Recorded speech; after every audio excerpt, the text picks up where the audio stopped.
All right, so now it's time for the Multipaint presentation by Dr. TerrorZ Heikkinen. Okay, you can all hear me. And now I think that we can start. Except that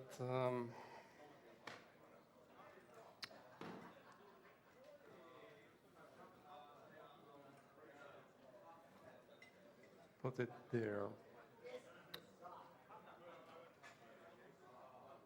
Okay, the resolution is just about enough for the program. Okay.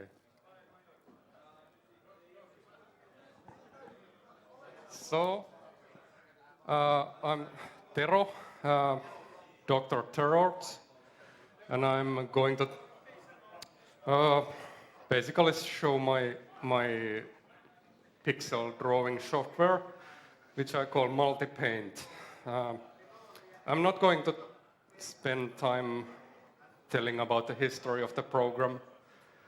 It's just enough to say that I started it in 2013, and the first version I released was in 2016. And so it's been like 3 years from that point, and I have sort of been releasing a new version once per year, and I managed to make this 2019 version somewhat enough before Zooparty. So I hope that if anyone is interested in trying this software, they have this newest version, but if you don't have the software at hand, it's also okay. I'm just going to show how Multipaint works, talk a bit about Commodore 64 graphics in a very, very introductory level, and try to sum up what is new in this new version. So I've run the program, and when you run the program, it will give you the option of different modes. There are currently only 2 Commodore 64 modes, so I'm going to concentrate on these. I put the high-res on, and we have the grid. And immediately you will see that it's a clone of Deluxe Paint. Quite a lot of things work the same way as in Deluxe Paint, such as brushes and the magnify, and some of the key shortcuts are a bit similar too, but not nearly all of them. But the very first thing to do is to draw lines with the line tool. And I'm going to show you that it's possible to immediately output whatever you are working on into something that can be run on the Commodore 64. So I'm saving it as the PRG. And when I have saved it as a PRG, I can open it to Vice emulator and see my work immediately. So whatever you do, you can export it as a PRG and send it to a compo immediately, such as this great artwork here. So you still have the time to flood the compo with bitmap images if you really want to. But going one by one, there is the trash can which clears the image. But nowadays we have these pull-down menus also, and I can clear the screen from here. Apart from the continuous line, I have the dotted line, a geometric line, rectangle, which by default is a filled rectangle. And notice that by using the second mouse button, I can use the second color.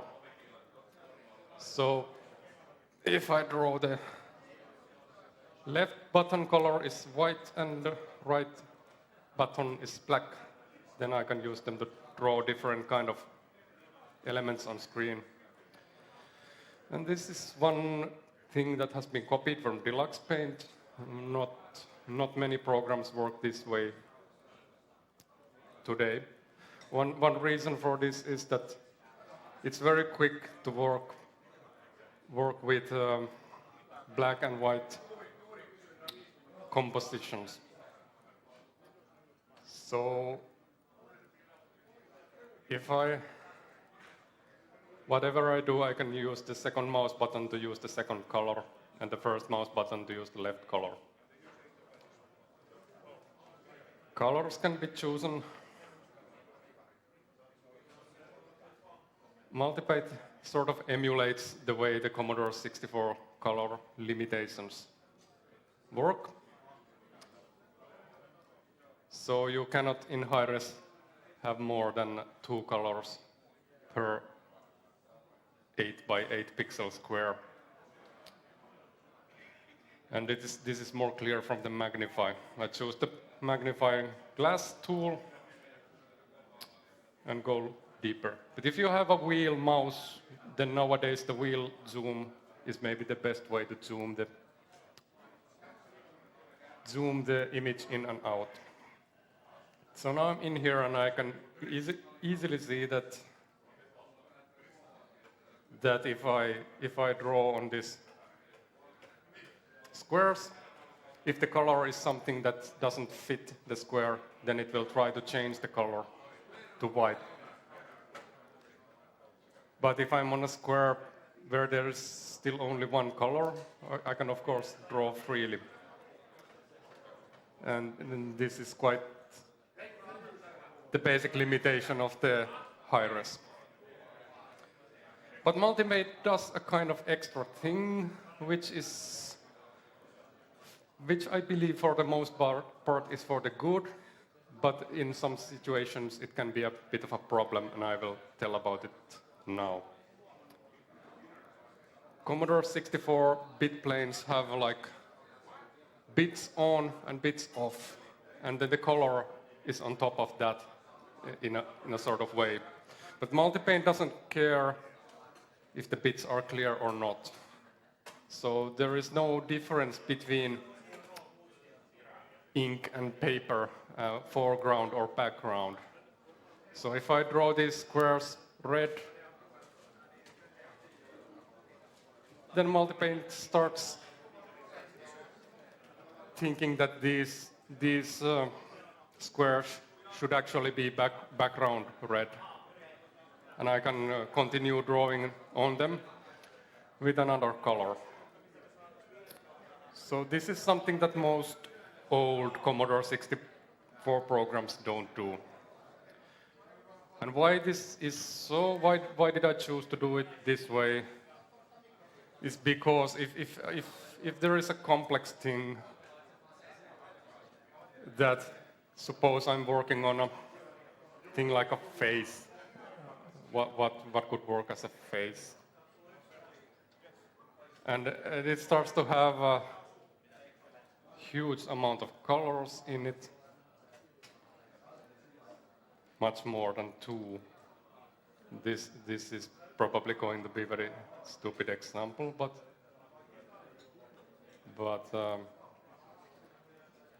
how would I ever remember which of these colors is background or foreground in any situation? So it feels more like common sense to me that whenever I use the color brown, I can just continue drawing without having any added confusion of is the color now bit 1 or bit 0. So Multipaint will automatically do that. But The problem is that there are, of course, situations where it might be better that if it worked in a very technical way. And one thing is like demo and game graphics are sometimes like that, that you as a graphician should always know which color is technically what kind of bit it is internally. But I originally made Multipaint just to do full screen images that could be sent to a graphics compo or something like that. So I haven't decided the future of Multipaint in terms of game graphics or logo programming graphics. But now I've gone somehow past this. I can maybe tell a bit deeper about this program. So if I choose different kind of brushes, I can, of course, use those thick brushes to draw. But like Deluxe Paint, I can take an element as a brush and continue drawing with that. And now there's some kind of bug that I'm going to cover. So if there is the kind of brush that you would like, then you can draw it,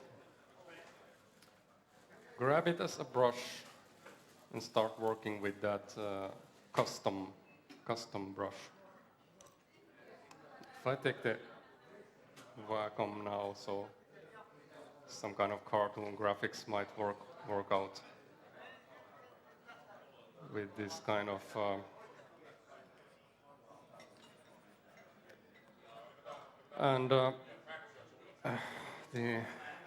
taking the entire screen as a brush. If I think that should be inverted, then yep.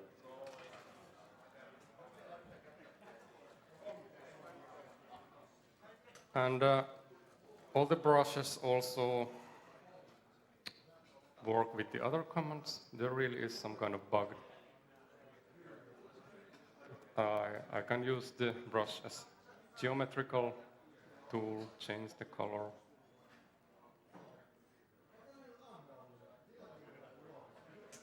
Clear. But of course, a lot of pixel graphics is really done in the magnify.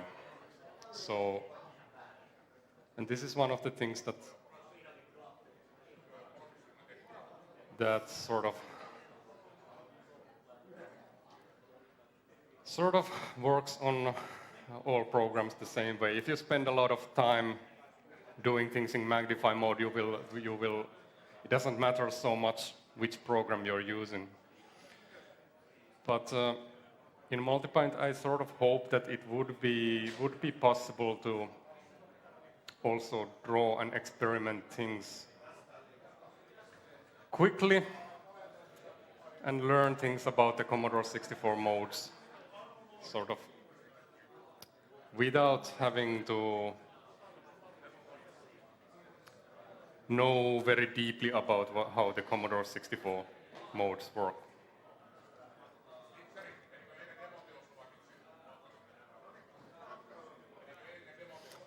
Also,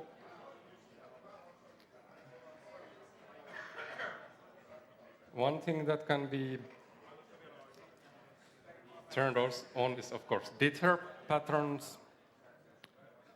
Let's work from here, down here, and you can start drawing with dithers. But to change another kind of dither, you have to use the second mouse button on the icon, because there is not yet any different window for the dither. And one kind of secret key is the left bracket and right bracket can be used to shift the dither. So I can sort of play around with the same dither, but choosing the offset of the dither.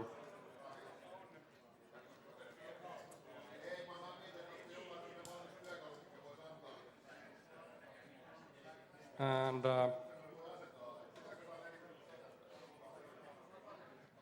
one other trick is to take the dither patterns as a brush and then try to mess around with it. But mechanical dithering is almost never very good for images. You should basically better results come from doing the ditherings by hand on the magnifier. However, I think that playing around with the dithers is kind of a good learning experience. So I would kind of recommend trying them out at least. This screen is really, this almost fits the resolution, but not quite. So the border.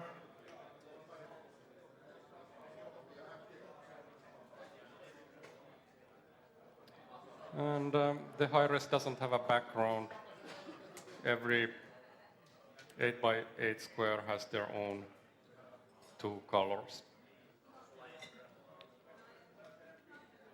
Undo, there's like currently like 20 levels of undo.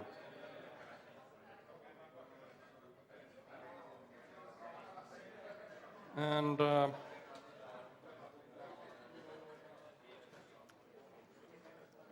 one other thing that I should mention is the spare page, like in Deluxe Paint. Multipaint only has 1 file open, but you could say that it has 2 files open, because it has a spare page. Pressing J key, you can access that very quickly.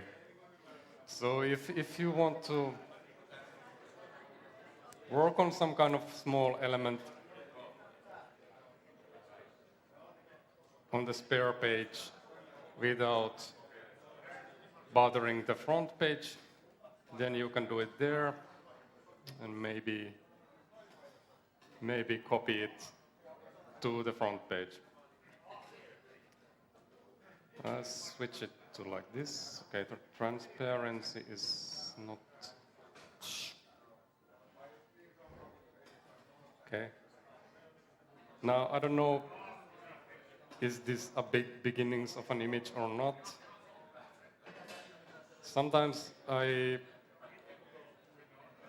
would like to say something about how pictures come to be, but I don't have any standard technique. Sometimes I mess around with the program. Sometimes I have a paper drawing to begin with. Sometimes I have a very small detail. And sometimes something like this happens. But even then, it's not certain that I would ever like continue such an image to the end.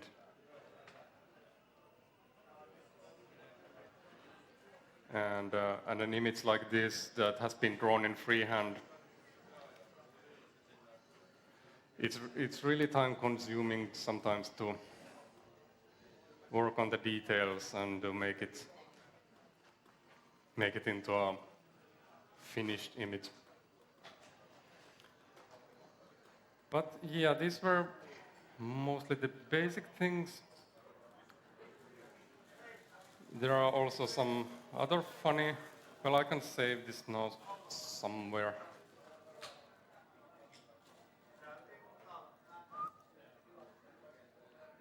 C64. So And I clear everything again.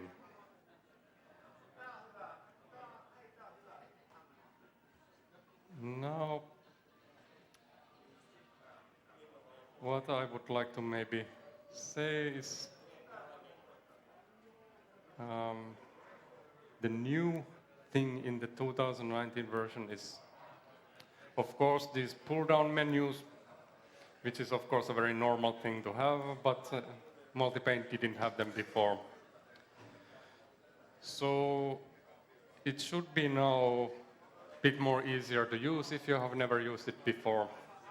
You don't have to remember key commands, or you might not even have to read the manual, because almost everything is now somehow accessible with the mouse or a tablet.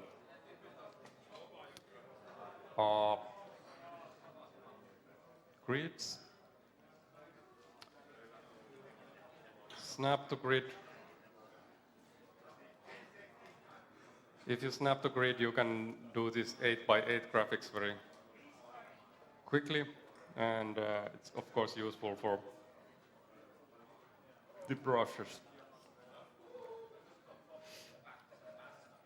And for fooling around, I have the XY mirrors.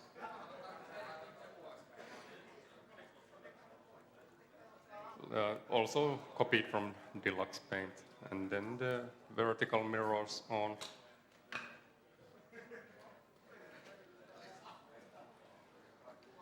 And you can also use the tab to change the color, so it can become very psychedelic. The data on.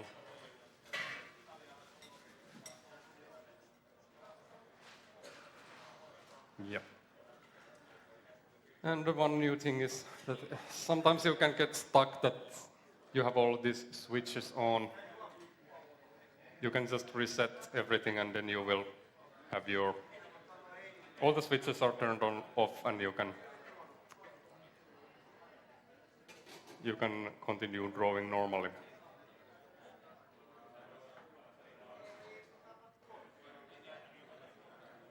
The old Multipaints were always very direct. If you did something, you saved a file on top of something else, or you quit the program, then it would just do that, and you might easily lose work. Now I have all kind of warnings. If you try to change the mode and you haven't saved your work, it will warn about it. If you try to save it on something else, it will ask if it should be overwritten. If you try to quit the program, it will tell if the pages are unsaved. So this is another quite new thing that has been quite often asked. Now, okay, the graphic user interface can now be switched between left and right. It used to be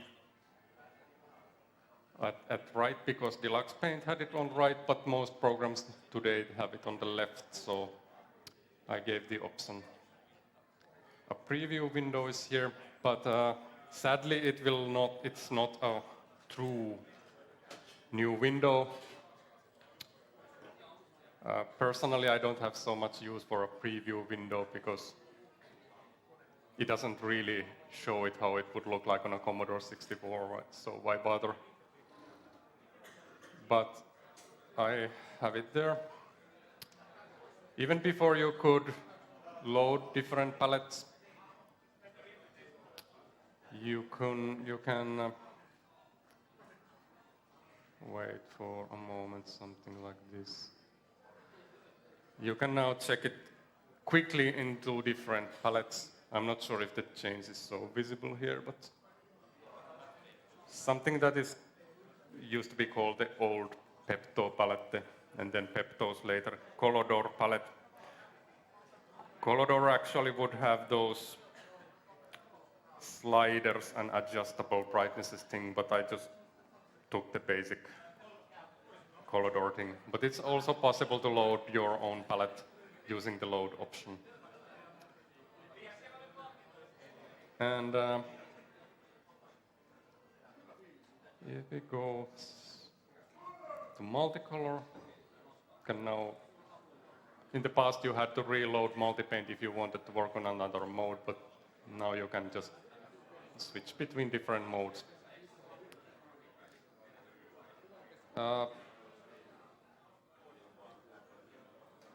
Multicolor, as we know, allows you to have colors a bit more freely than the high-res, so it might be an easier starting point for making images.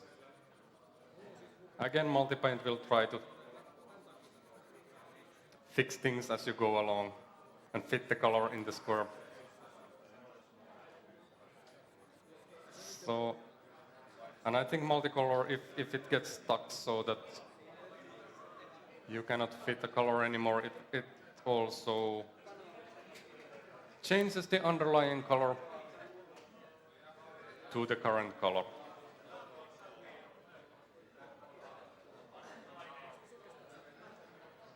And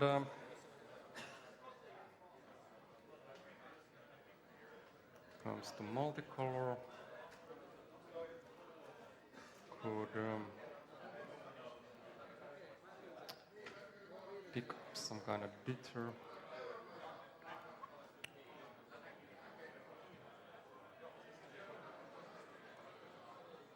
For example,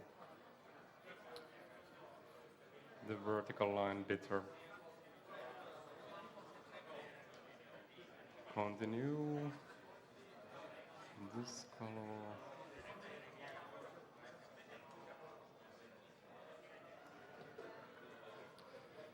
Yeah, it's again something that is a bit too mechanical, but it's kind of easy to experiment with the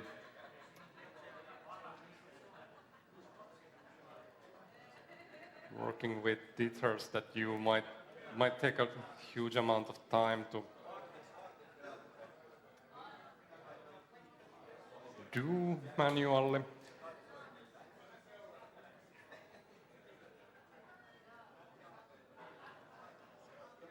One thing is that Commodore 64 colors, when they are put next to each other, sometimes bring quite surprising results, and the dithering is one way to examine how these things happen.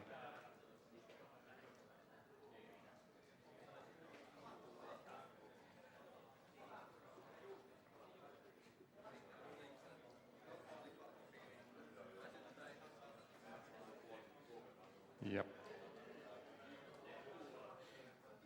And again, let's export it. Okay. Over this old picture.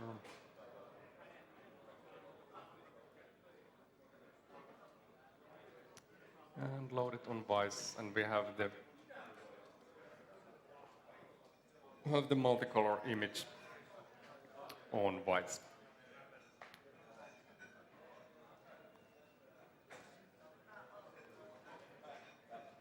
Yes.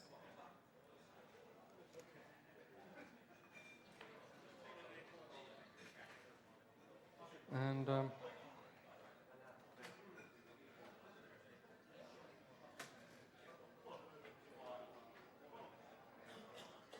so now multicolor has a global background color. I think we can change it from here. Yeah. Now that line is the background color. Okay.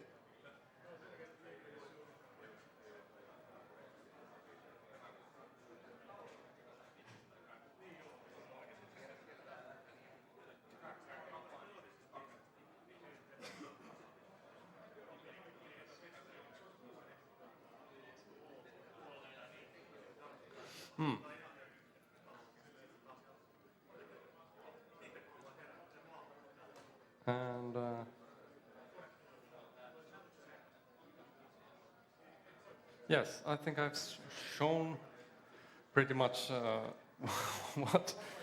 what it does. I'm not sure if this is enough to learn how it works, but I think the program should be these days so easy to use that it doesn't require too much reading of the manual. But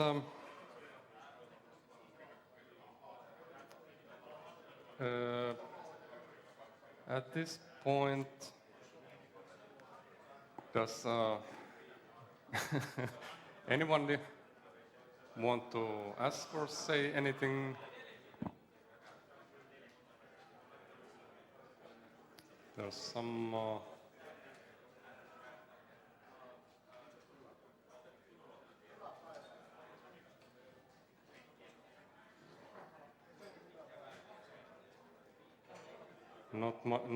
not much more that I would like to show.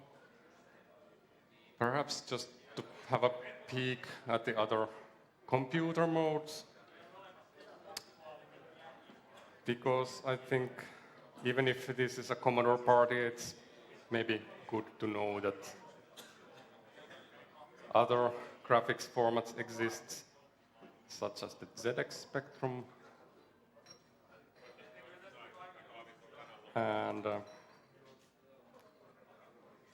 MSX. MSX resembles some of the Commodore 64 A-Fly modes. You can have colors a bit more freely than in the high-res, but still have quite a high resolution. And Commodore +4 and multicolor are high-res and multicolor are also available. +4 has a huge amount of colors, and I've never been able to draw anything meaningful with these colors, I have to say. But it's a really funny old computer, I have to say.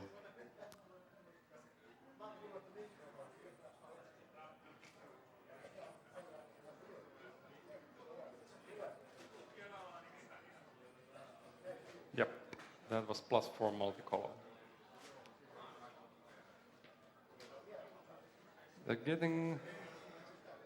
It's possible to access a couple of modes that would not normally be available. And this can be done from these preferences. Well, it says Atari ST. Atari ST is a nice computer.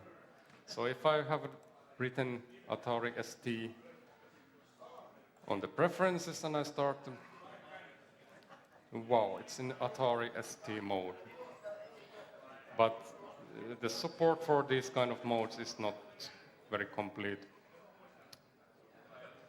But just to know something that not so many people know, you can also have this secret, slightly unsupported mode.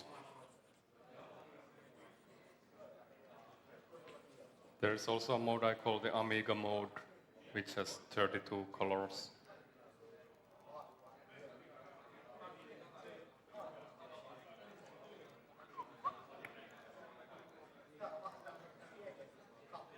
Okay, now I have 32 colors on the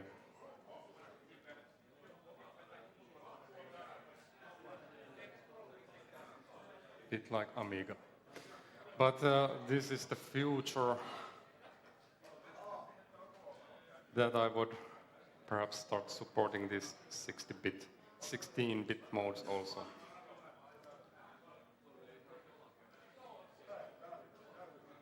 I think we have to move forward. So at this point, I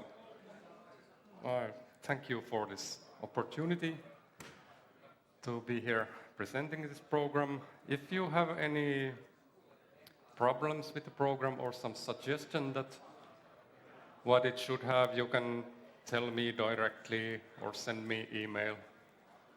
You can find it somewhere. The actual program can be found from multipaint.cameli.net, which, if the internet is working, we can still see the page.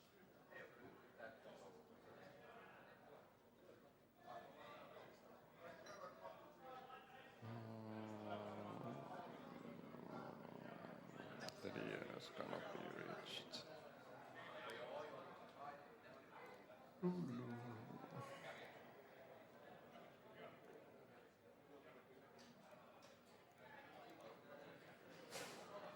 Yes, there it is.